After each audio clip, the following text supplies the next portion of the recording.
ಎಲ್ಲರಿಗೂ ನಮಸ್ತೆ.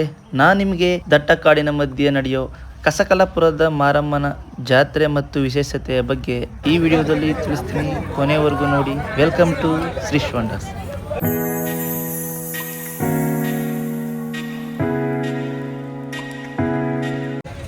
ಈ ದೇವಸ್ಥಾನ ವರ್ಷಕ್ಕೆ ಒಂದು ಬಾರಿ ಮಾತ್ರ ಓಪನ್ ಇರುತ್ತೆ.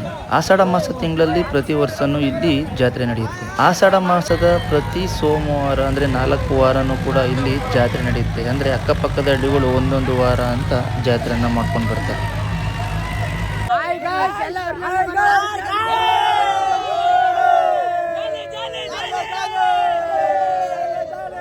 ಇದು ವರ್ಷಕ್ಕೊಂದ್ಸಲಿ ಹಬ್ಬ ನಡೆಯೋದು. ಅಂದರೆ ಇದು ರಿಸರ್ವ್ ಫಾರೆಸ್ಟಲ್ಲಿ ನಡೆಯುವಂಥದ್ದು ಹಬ್ಬ ಆಗಿರೋದ್ರಿಂದ ಇಯರ್ ಫುಲ್ ಕ್ಲೋಸ್ ಇರುತ್ತೆ. ಒನ್ ಟೈಮ್ ಮಾತ್ರ ಬಿಡ್ತಾರೆ, ಅಂದರೆ 1 ತಿಂಗಳು ನಡೆಯುತ್ತೆ. ಇದಕ್ಕಿಂತ ಮುಂಚೆ 2 ಊರು ಮಾಡಿರ್ತಾರೆ. ಅದಾದಮೇಲೆ ಲಾಸ್ಟ್ ಸಂಡೇ ಬಂದು ಆಲ್ತೂರು ಅಂತ ಗ್ರಾಮ ಆ ಪಕ್ಕದ್ದು, ಅಂದರೆ ಇದು ಲಾಸ್ಟ್ ವೀಕ್ ಆಗಿರೋದ್ರೆ ಇದು ಸ್ವಲ್ಪ ಗ್ರ್ಯಾಂಡಾಗಿ ಮಾಡ್ತಾರೆ. ಇವಾಗ ನೀವು ನೋಡ್ತಾ ಇರೋದು ಯಾವುದೋ ಗದ್ದೆ ಕೆಲಸ ಮಾಡ್ತಾ ಇದ್ದಾರೆ ಲೇಡೀಸ್ ಅನ್ನೋ ಫೀಲ್ ಆಗುತ್ತೆ. ಬಟ್ ಇಲ್ಲಿ ದಾರಿ ಇಲ್ಲ, ಅದಕ್ಕೋಸ್ಕರ ಒಬ್ರಿಗೊಬ್ರು ಸಪೋರ್ಟ್ ತಗೊಂಡು ಕ್ರಾಸ್ ಮಾಡ್ತಾ ಇದ್ದಾರೆ.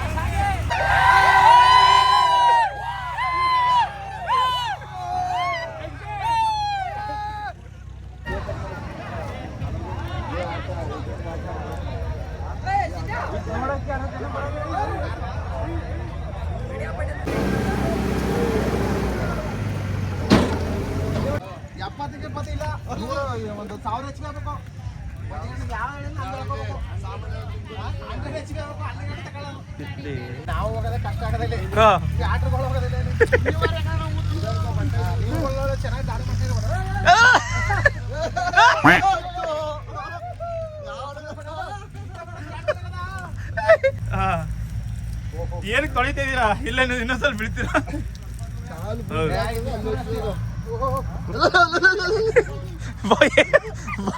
ವಾರಡಿ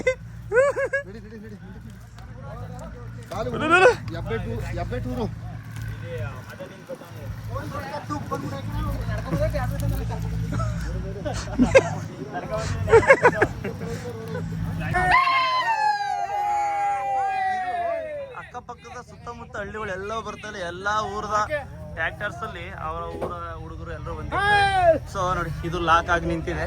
ನೆಕ್ಸ್ಟ್ ಟ್ರ್ಯಾಕ್ಟರ್ ಮೂವ್ ಆದ್ಮೇಲೆ ಇದು ಆಗ್ಬೇಕು. So waiting. ಸೊ ಇದು ಹೇಗಪ್ಪ ಅಂತ ಹೇಳಿದ್ರೆ ಎಲ್ಲರೂ ಒಂದಾಗ್ಬಿಡ್ತಾರೆ ಅಂತ ಹೇಳೋದು ಜನಗಳು. ಒಂದು ಟ್ರ್ಯಾಕ್ಟರ್ ಲಾಕ್ ಆಯ್ತು ಅಂದ್ರೆ ಇನ್ನೊಂದು ಇಂಜನಿಂದ ಅದಕ್ಕೆ ಸಪೋರ್ಟ್ ಮಾಡಿ ಅವರಿಂದ ಸಪೋರ್ಟಿಂದ ಮುಂದೆ ಕರ್ಕೊಂಡು ಹೋಗ್ತಾರೆ. ನನ್ನೂರು ಬಡಗುಲ್ಪುರ, ನಾನು ಬಡಗುಲ್ಪುರದಿಂದ ಬಂದಿರೋದು. ನಮ್ಮೂರಿನ ಟ್ರ್ಯಾಕ್ಟರ್ಗಳು ಇಲ್ಲಿದೆ. ಸೊ ಇದೆಲ್ಲ ನಮ್ಮ ಗ್ಯಾಂಗು. ಎಲ್ಲ ಸರ್ ಹೇಳಿ.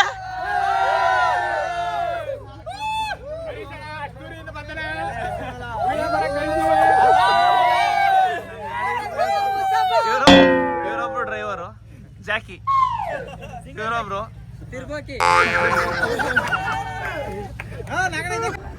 ಇದು ಕನಿಷ್ಠ ಪಕ್ಷ ಒಂದು 7ರಿಂದ 8 ಕಿಲೋಮೀಟ್ರ್ ಕಾಡಲ್ಲೇ ನಡ್ಕೊಂಡು ಹೋಗ್ಬೇಕು.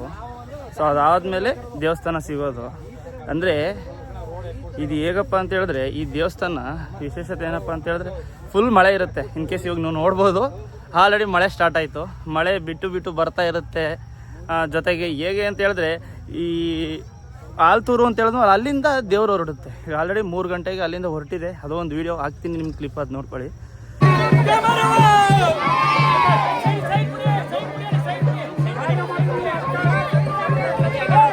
ಸೊ ಅಲ್ಲಿಂದ ಹೊರಟಿ ಅದು ಬರೋಷ್ಟರಲ್ಲಿ 3-4 ಕಡೆಯಿಂದ ಬರ್ತಾರೆ. ಇದು ಮೇನ್ ಟ್ರ್ಯಾಕ್ಟರ್ಗಳು ಓಡೋಂಥ ರೋಡ್ ಅಂದರೆ ಇದೇನೆ. ಅದನ್ನು ಬಿಟ್ಟರೆ ಕಾಲ್ದಾರಿಗಳಿರುತ್ತೆ, ಅಲ್ಲಿಂದನೂ ಜನಗಳೆಲ್ಲ ಬರ್ತಾರೆ. ಬಟ್ ಮೇನಾಗಿ ಟ್ರ್ಯಾಕ್ಟರ್ಗಳೆಲ್ಲ ಬರೋದು ಇದೇ ರೋಡು. ಅಂದರೆ ಈ ರೋಡು ಅಂತ ಹೇಳಿದ್ರೆ ಹೇಳಿದ್ನಲ್ಲ, ಯಾವುದೇ ರೀತಿಯ ನೀಟಾದ ರೋಡ್ ಇರೋಲ್ಲ. ಫುಲ್ಲು ಮಳೆ ಇರೋದ್ರಿಂದ ಎಲ್ಲ ಬದಿಯಾಗಿ ಗಾಡಿಗಳೆಲ್ಲ ಓಡಾಡೋಕ್ಕಾಗಲ್ಲ, ಆ ಥರ ಇರುತ್ತೆ. ದೇವರ ಕಾರ್ಯಕ್ಕೋಸ್ಕರ ಎಲ್ಲ ಊರವರೆಲ್ಲ ಒಂದಾಗಿ ಈ ಜಾತ್ರೆನ ಮಾಡ್ತಾರೆ. ಈಗ ನಾವೇನು ನಡ್ಕೊಂಡು ಹೋಗ್ತಾಯಿದ್ದೀವಿ, ಫುಲ್ ಇದು ರಿಸರ್ವ್ ಫಾರೆಸ್ಟು. ಇಲ್ಲಿಗೆ ನಿಮ್ಗೆ ಯಾವಾಗಲೂ ಎಂಟ್ರಿ ಕೊಡೋಲ್ಲ, ಎಂಟ್ರಿ ಇರೋಲ್ಲ. ಇಯರ್ಲಿ ಒಂದೇ ಟೈಮ್ ಇವಾಗ ಮಾತ್ರ ಎಂಟ್ರಿ ಇರುತ್ತೆ. ಫುಲ್ ಎಲ್ಲ ಕಡೆನೂ ಫುಲ್ ಚೆಕ್ಕಿಂಗ್ ಇರುತ್ತೆ. ಚೆಕ್ ಮಾಡಿ ನೀವು ಯಾವುದೇ ರೀತಿಯ ಬಾಟಲ್ಸ್ಗಳಾಗಲಿ ಪ್ಲಾಸ್ಟಿಕ್ ಏನು ಬಿಡೋಲ್ಲ ಒಳಗಡೆ. ಸೊ ಅದಾದಮೇಲೆ ಬಿಡ್ತಾರೆ ಒಳಗಡೆ. ಸೊ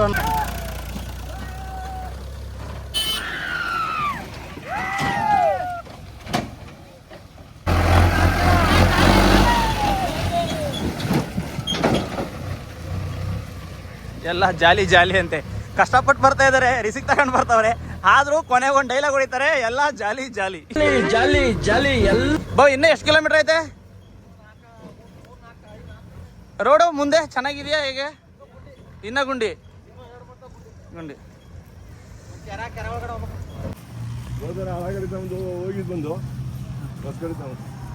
ಏನ್ ಹೆಸರು ಬಾವ ಇದು ಕೆರದ್ದು? ಎರ್ರಕಟ್ಟ. ಇಲ್ಲಿ ಯಾವಾಗ್ಲೂ ಆನೆಗಳು ಇರ್ತವೆ, ಬಟ್ ಇವಾಗ ಜನಗಳು ಜಾಸ್ತಿ ಇರೋದ್ರಿಂದ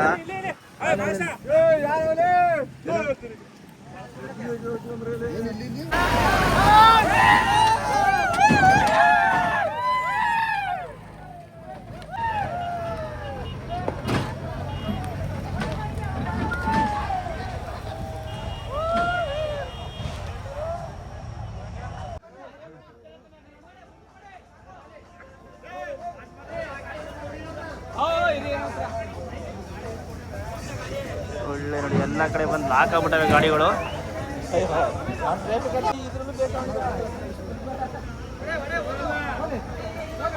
ಈಗ ಆಪೋಸಿಟ್ ಎದುರುಗಡೆ ಕಾಣಿಸ್ತಿದೆಯಲ್ಲ, ಅದೇ ಒಂದೇ ಸಿಂಗಲ್ ರೂಟ್ ಇರೋದು. ಸೊ ಅದಕ್ಕೋಸ್ಕರ ಅದು ಗಾಡಿ ಬರ್ಸಕ್ಕೆ ರಿಟರ್ನ್ ಬರ್ತಿದ್ದಾರೆ. ಸೊ ಇದು ಫ್ರಂಟ್ ಕಡೆಯಿಂದ ಹೋದ್ರೆ ರಿಟರ್ನ್ ಗಾಡಿ ವಾಪಸ್ ಟ್ರ್ಯಾಕ್ಟರ್ ಬರಲ್ಲ ಅನ್ನೋ ಕಾರಣಕ್ಕೆ ಇವಾಗಲೇ ಮುಂಚೆನೆ ರಿವರ್ಸ್ ತಗೊಬಿಡ್ತಾರೆ. ಸೊ ಅದರಿಂದ ಮೂವ್ ಆಗ್ಬೋದು. ಕಾಡ್ ಮಧ್ಯೆ ಫುಡ್ ಸರ್ವಿಸ್ ಅಂದ್ರೆ ಪ್ರಸಾದ ಕೊಡ್ತಾ ಇದ್ದಾರೆ. ಇನ್ನ ದೇವಸ್ಥಾನ ಇಲ್ಲಿಂದ 4-5 ಕಿಲೋಮೀಟರ್ ಇದೆ. ಬಟ್ ನೋಡಿ ಟ್ರ್ಯಾಕ್ಟರ್ಗಳೆಲ್ಲ ಲಾಕ್ ಆಗಿದೆ, ಎಲ್ಲ ಕೊಡ್ತಾವ್ರೆ.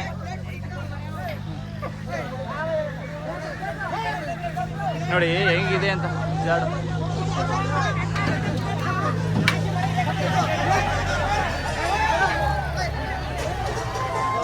ಇರ್ಬೇಕು, ಹಿಂಗ್ ತಿಂತಾ ಇರ್ಬೇಕು ಅಣ್ಣ. ಇಂತ ಈ ಕಡೆ ತಿರ್ಗು, ನಡ್ಕೊಂಡು ತಿಂತಾ ಹೋಯ್ತಾ ಇರ್ಬೇಕು ಅಂತ. 2 ನಿಮಿಷಕ್ಕೂ ಏನಾದ್ರೂ ನೀನ್ ತಿಂತಿರ್ಬೇಕು, ಲೇಟಾಗಿ ಸಾಯ್ಬೋದು ಅಂತ ಹೇಳಿದ್ರೆ ಡಾಕ್ಟರ್ ನನಗೆ. ಕೇಳಕ್ಕಿಂತ ಮುಂಚೆ ಡ್ರೈವರ್ಸ್ಗಳೆಲ್ಲ ಒಂಥರ ಅವ್ರದೇ ಒಂಥರ ಕ್ರೇಜ್ ಸೂಪರ್ ಆಗಿರುತ್ತೆ. ಹೇಗಪ್ಪ ಅಂತ ಹೇಳಿದ್ರೆ ತುಂಬಾ ರಿಸ್ಕ್ ಇದೆ, ಟ್ರ್ಯಾಕ್ಟರ್ ಓಡ್ಸಕ್ಕಾಗಲ್ಲ. ಏನೇ ಆದ್ರೂ ನಾವು ಕೂಗಿದ್ರು ಅವ್ರು ಕೇಳಲ್ಲ, ಆ ಥರ ಸಾಂಗ್ ಹಾಕೊಂಡು ಮೂವ್ ಮಾಡ್ತಾರೆ ಗಾಡಿನ. ಏನು ಕಾನ್ಫಿಡೆಂಟ್ ಇದೆ ನೋಡಿ. ಇಷ್ಟು ಕ್ರಿಟಿಕಲ್ ಪ್ಲೇಸ್ ಅನ್ಸದ ಆ ಡ್ರೈವರ್ ಮೇಲೆ ಒಂದೇ ಒಂದು ನಂಬಿಕೆ ಇವರಿಗೆಲ್ಲ. ನಾವು ಕೆಳಗಡೆ ನೋಡ್ತಾ ಇರೋರಿಗೆ ಭಯ ಆಗ್ತೈತೆ.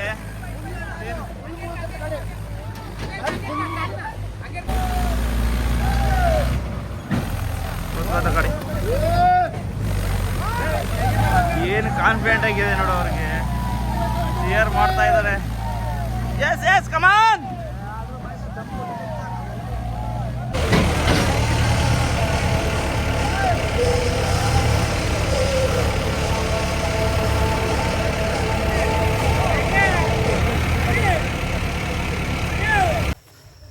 ರೋಡ್ ಇರಲ್ಲ, ಏನಿರಲ್ಲ. ಸೊ ಮುಂದೆ ಕಾಲ್ದಾರಿ ನಡ್ಕೊಂಡು ಹೋಗಿರ್ತಾರೆ, ಅದನ್ನು ನೋಡ್ಕೊಂಡು ನಾವು ಸುಧಾ ನಡ್ಕೊಂಡು ಹೋಗ್ಬೇಕು.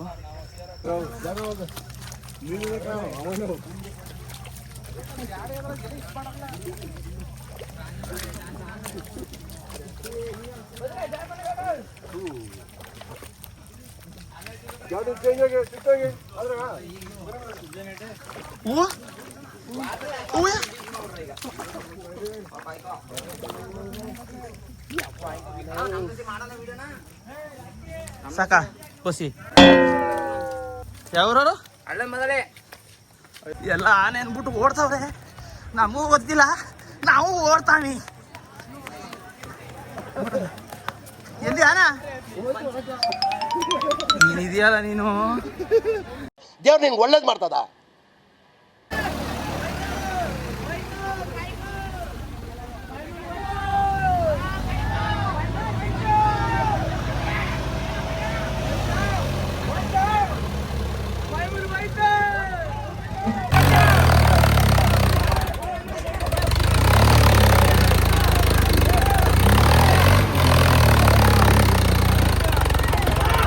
ಇವಾಗ ಗೊತ್ತಾಗುತ್ತೆ ನೋಡಿ. ಈ ಥರ ಅಂದರೆ ತುಂಬ ಗಾಡಿಗಳು ಓಡಾಡಿ ಈ ಥರ ಜಾಡ ಬಿಡೈತೆ.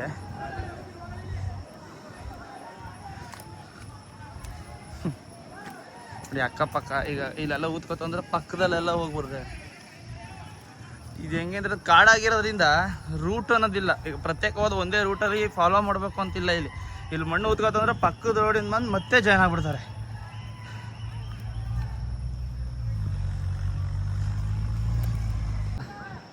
ನೋಡಿ ನಾನು ಹೇಳಿದ್ನಲ್ಲ ಹಂಗೇನೆ ರೂಟು. ಇಲ್ಲಿ ತುಂಬ ಇವಾಗ ಇದು ಬಂದು ರಿಸರ್ವ್ ಫಾರೆಸ್ಟ್ ಅಂತ ಹೇಳಿದ್ರೆ ಇಲ್ಲಿ ತುಂಬ ಪ್ರಾಣಿಗಳಿದೆ, ಆನೆಗಳೇ ಆಗಲಿ ಜಿಂಕೆಗಳೆಲ್ಲ. ಬಟ್ ಇಲ್ಲಿ ಜನ ಜಾಸ್ತಿ ಓಡಾಡ್ತಿರೋದ್ರಿಂದ ಇವತ್ತು ನಿನ್ನೆ ಎಲ್ಲ, ಆಮೇಲೆ ಗಾಡಿಗಳು ವೆಹಿಕಲ್ಗಳು ಜಾಸ್ತಿ ಇರೋದ್ರಿಂದ ಆಲ್ಮೋಸ್ಟ್ ಈ ಕಡೆ ಇಲ್ಲ. ಅಂದರೆ ಬೆಳಗ್ಗೆ ಮಾರ್ನಿಂಗ್ ಎಲ್ಲ ಓಡಾಡಿರೋದು, ಈಗ ಅವೆಲ್ಲ ಆನೆ ಎಲ್ಲ ಲದ್ದಿ ಇಟ್ಟಿರ್ತಾವಲ್ಲ, ಹಸಿ ಲದ್ದಿ ಅವೆಲ್ಲ ಇವಾಗಲೂ ಇಲ್ಲೇ ನೋಡಿದ್ವಿ. ಬಟ್ ಅಕ್ಕಪಕ್ಕ ಇರ್ತವೆ. ಬಟ್ ಎಲ್ಲಿ ರೋಡ್ ಈಗ ಜನ ಜಾಸ್ತಿ ಇದ್ದಷ್ಟು, ಸೌಂಡ್ ಮಾಡಿದಷ್ಟು ಯಾವುದೇ ಪ್ರಾಣಿಗಳು ಹೊರಗಡೆ ಬರಲ್ಲ. ಯಾರು ಬೀಳುತ್ತೆ ಅಲ್ವಲ್ಲ. ಆಲ್ಮೋಸ್ಟ್ ಟೆಂಪಲ್ ಹತ್ರ ಬಂದಿದ್ದೀವಿ. ಇನ್ನು 1 ಕಿಲೋಮೀಟರ್ ಇದೆ ಟೆಂಪಲ್ಲು. ಸೊ ಇನ್ನೊಂದು ಕಡೆಯಿಂದ ದೇವ್ರು ಬರ್ತಾ ಇತ್ತು. ಅಯ್ಯೋ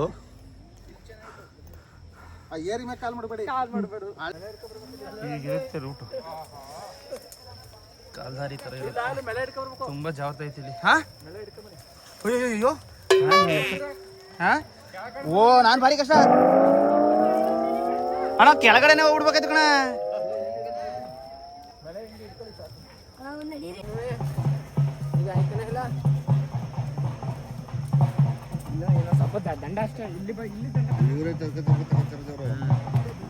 ಫೈನಲಿ ಟೆಂಪಲ್ ಬಂತು. ಇದೇ ಎದುರುಗಡೆ ಕಾಣಿಸ್ತಾ ಇರೋದೇ ಟೆಂಪಲ್. ಈ ದೇವಸ್ಥಾನಕ್ಕೆ ಸುಮಾರು 500 ವರ್ಷದ ಇತಿಹಾಸ ಇದೆ. ಹಾಗೆ ಈ ತಾಯಿ ಈ ದಟ್ಟ ಕಾಡಿನ ಮಧ್ಯೆ ಹೇಗೆ ನೆಲೆಸ್ಲು ಅನ್ನೋದನ್ನ ತುಂಬಾ ಹಿರಿಕರನ್ನ ಕೇಳಿ ಅವರು ಹೇಳಿದ ಕಥೆಯನ್ನ ನಾನ್ ನಿಮ್ಮ ಮುಂದೆ ಇವಾಗ ಹೇಳ್ತೇನೆ. ತುಂಬಾ ಹಳೆ ಕಾಲದಲ್ಲಿ ಮಾವ ಸೊಸೆಯನ್ನ ಕರೆತರಲು ಸೊಸೆಯ ತವರು ಮನೆಗೆ ಹೋಗಿ ಕಾಡಿನ ಮಧ್ಯೆ ಕರ್ಕೊಂಡು ಬರ್ಬೇಕಾದ್ರೆ ಸೊಸೆ ಕಾಡಿನ ಮಧ್ಯೆ ಮುಟ್ಟಾಕ್ತಾಳೆ. ಈ ವಿಚಾರವನ್ನ ಮಾವನಿಗೆ ಹೇಳಲು ಮುಜುಗರ ಮತ್ತು ಭಯವಾಗಿ ಅಲ್ಲೇ ದಟ್ಟ ಕಾಡಿನ ಗಿಡ ಮರಗಳ ಪೊದೆಯಲ್ಲಿ ಅವಿತು ಕುಳಿತುಕೋತಾರೆ. ಇತ್ತ ಮಾವ ಎಲ್ಲಾ ಕಡೆ ಸೊಸೆಯನ್ನು ಹುಡುಕಿದ್ರು ಕೂಡ ಎಲ್ಲೂ ಕೂಡ ಸೊಸೆ ಕಾಣೋದಿಲ್ಲ. ಎಷ್ಟೋ ದಿನ ಆದ್ಮೇಲೆ ಅಕ್ಕಪಕ್ಕದ ಗ್ರಾಮದವರು ಇಲ್ಲಿಗೆ ದನ ಕರುಗಳನ್ನ ಮೇಯಿಸಕ್ಕೆ ಯಾವಾಗಲೂ ಕಾಡಿಗೆ ಬರ್ತಾ ಇರ್ತಾರೆ. ಆದರೆ ರೈತನ ಒಂದು ಹಸು ಕಾಡಿನಲ್ಲಿ ಎಷ್ಟೇ ಮೇವನ್ನ ಮೇಯ್ದರೂ ಕೂಡ ಮನೆಗೆ ಹೋದರೆ ಅಲ್ಲಿ ಒಂಚೂರು ಹಾಲನ್ನ ಕೊಡ್ತಾ ಇರಲ್ಲ. ಇದರಿಂದ ರೈತನಿಗೆ ಡೌಟ್ ಬಂದು ಅದರ ಮಾರನೇ ದಿನ ಅಂದರೆ ಬೆಳಗ್ಗೆ ಹಸುವನ್ನ ಹಿಂಬಾಲಿಸಿ ಬರ್ತಾರೆ. ಆ ಹಸು ಒಂದು ದಟ್ಟ ಕಾಡಿನ ಮಧ್ಯೆ ಬಂದು ಒಂದು ಕಲ್ಲಿಗೆ ಹಾಲನ್ನ ಕೊಡ್ತಾ ಇರುತ್ತೆ. ಇದನ್ನ ನೋಡಿದ ರೈತ ಆಶ್ಚರ್ಯವಾಗಿ ಮನೆಗೆ ಬರ್ತಾನೆ.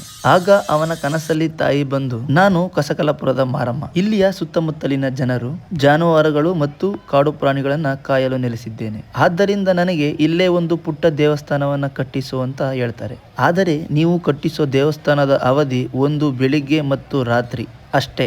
ಸೂರ್ಯ ಉಗಮ ಆಗುವಷ್ಟರಲ್ಲಿ ನನ್ನ ದೇವಸ್ಥಾನವನ್ನ ಕಟ್ಟಿಸಿರಬೇಕು ಅಂತ ಹೇಳ್ತಾರೆ. ಇದನ್ನ ಒಪ್ಪಿದ ಗ್ರಾಮದ ಜನರು ದೇವಸ್ಥಾನವನ್ನ ಕಟ್ಟಲು ಭರದಿಂದ ಕೆಲಸ ಕಾರ್ಯಗಳನ್ನ ಪ್ರಾರಂಭಿಸ್ತಾರೆ. ಇನ್ನೇನೋ ದೇವಸ್ಥಾನ ಕಟ್ಟಿ ಬಾಗಿಲನ್ನ ಹಾಕಬೇಕು ಅನ್ನೋ ಅಷ್ಟರಲ್ಲಿ ಸೂರ್ಯ ಉಗಮ ಆಗ್ಬಿಡ್ತಾನೆ. ದೇವಸ್ಥಾನಕ್ಕೆ ಬೆಳಕು ಬೀಳುತ್ತಿದ್ದಂತೆ ದೇವಿ ಕೋಪಗೊಂಡು ಅಲ್ಲಿದ್ದ ಬಾಗಿಲನ್ನ ಒದೆಯುತ್ತಾಳೆ. ಆ ಬಾಗಿಲು ದೇವಸ್ಥಾನದ ಎದುರುಗಡೆ ಎಷ್ಟೋ ದೂರದಲ್ಲಿರೋ ಕೆರೆಯಲ್ಲಿ ಬಿದ್ದಿದೆ ಅಂತ ಎಲ್ಲರೂ ಹೇಳ್ತಾರೆ. ಮತ್ತು ಇವಾಗಲೂ ಕೂಡ ಎಷ್ಟೇ ವರ್ಷವಾದರೂ ದೇವಸ್ಥಾನಕ್ಕೆ ಯಾವುದೇ ಬಾಗಿಲು ಕೂಡ ಇಲ್ಲ. ಆಷಾಢ ಮಾಸದಲ್ಲಿ ನಡೆಯೋ ಈ ಜಾತ್ರೆ ಮಳೆ ಮಧ್ಯೆನೆ, ಅದು ಒಂದು ರಾತ್ರಿಯಲ್ಲಿ ಈ ಜಾತ್ರೆ ನಡೆಯುತ್ತೆ. ಇಲ್ಲಿಗೆ ಹಾಲತ್ತೂರು ಗ್ರಾಮದಿಂದ ಸುಮಾರು 8 ಕಿಲೋಮೀಟರ್ ಪೂಜಾರಿ ಉಪವಾಸವಿದ್ದು ಪ್ರತಿ ವರ್ಷ ಭಕ್ತರು ಹರಕೆ ರೂಪದಲ್ಲಿ ಕೊಟ್ಟ ತಾಳಿ, ಚಿನ್ನ ಮತ್ತು ತಾಯಿಯ ಒಡವೆಗಳನ್ನ ತುಂಬಿರುವಂತ ಗಡಿಗೆಯನ್ನ ಹೊತ್ತು ಕಾಡಿನ ಮಧ್ಯೆ ನಡೆದು ಬರ್ತಾರೆ. ಇದರ ಜೊತೆ ಹರಕೆಯನ್ನ ಹೊತ್ತ ಭಕ್ತರು ಬಾಯಿ ಬೀಗ ಹಾಕಿಸಿಕೊಂಡು ಊರಿಂದ ಕಾಡಿನವರೆಗೂ ದೇವಸ್ಥಾನದವರೆಗೂ ಜೊತೆಗೆ ನಡೆದು ಬಂದು ಸೇವೆಯನ್ನ ಸಲ್ಲಿಸ್ತಾರೆ. ಹಾಗೆ ಇಲ್ಲಿಗೆ ಬರುವ ಭಕ್ತರು ತನ್ನ ತಾಳಿಯನ್ನೇ ಸೇವೆಯ ರೂಪದಲ್ಲಿ ದೇವಿಗೆ ಅರ್ಪಿಸ್ತಾರೆ. ಅಂದರೆ ತನ್ನ ಗಂಡ ಸಪ್ತಬದಿ ತುಡಿದು ಕಟ್ಟಿದ ತಾಳಿಯನ್ನೇ ದೇವಿಗೆ ಹರಕೆ ರೂಪದಲ್ಲಿ ತೀರಿಸೋದು ಇಲ್ಲಿನ ಇನ್ನೊಂದು ವಿಶೇಷ. ಏನ್ ಹರಕೆ ಅದು ನಿಮ್ಮದು? ಅಂದ್ರೆ ಏನ್ ಹರಕೆ ಆಯ್ತು? ಅದಕ್ಕೋಸ್ಕರ ನಿಮ್ಮ ತಾಲಿನೇ ಹರಕೆ ಕಟ್ಕೊಂಡಿದ್ರು. ಅದಕ್ಕೆ ನಿಮ್ಮ ತಾಲಿನ ತೆಗೆದು ತಾಯಿಗೆ ಅರ್ಪಿಸ್ತೀರಿ. ಒಳ್ಳೇದಾಗಿತ್ತು, ಮಾರಮ್ಮನ ಹಾಲತ್ತೂರು ಮಾರಮ್ಮನಿಂದ ಒಳ್ಳೇದಾಗಿತ್ತು. ನೂರಾರು ವರ್ಷಗಳಿಂದ ಈ ದೇವಸ್ಥಾನಕ್ಕೆ ಬಂದು ಭಕ್ತರು ಕೇಳಿದ ವರಗಳನ್ನ ಈಡೇರಿಸುತ್ತಾ ಈ ತಾಯಿಯನ್ನ ನೋಡಲು ಭಕ್ತರು ಎಷ್ಟೇ ಗಾಳಿ ಮಳೆ ಇರಲಿ ಮತ್ತು ಈ ಕಾಡಿನ ಮಧ್ಯೆ ಯಾವುದೇ ಕರೆಂಟ್ ನೀರಿನ ವ್ಯವಸ್ಥೆ ಇಲ್ಲದಿದ್ದರೂ ಪ್ರತಿ ವರ್ಷ ಭಕ್ತರು ಇಲ್ಲಿಗೆ ಸಾವಿರಾರು ಜನ ಬಂದು ಸೇವೆಯನ್ನ ಸಲ್ಲಿಸ್ತಾರೆ. ರಾತ್ರಿಯೆಲ್ಲ ಜಡಿ ಜಡಿ ಮಳೆ ಇದ್ದರೂ ಕೂಡ ಇಲ್ಲಿ ಕೊಂಡ ಮಹೋತ್ಸವವನ್ನ ಅದ್ದೂರಿಯಾಗಿ ಮಾಡ್ತಾರೆ. ಎಷ್ಟೇ ಮಳೆ ಇದ್ರೂ ಕೂಡ ಸುಮಾರು ಬೆಳಿಗ್ಗೆ 5 ಗಂಟೆಗೆ ಇಲ್ಲಿ ಕೊಂಡ ಮಹೋತ್ಸವ ನೆರವೇರುತ್ತೆ.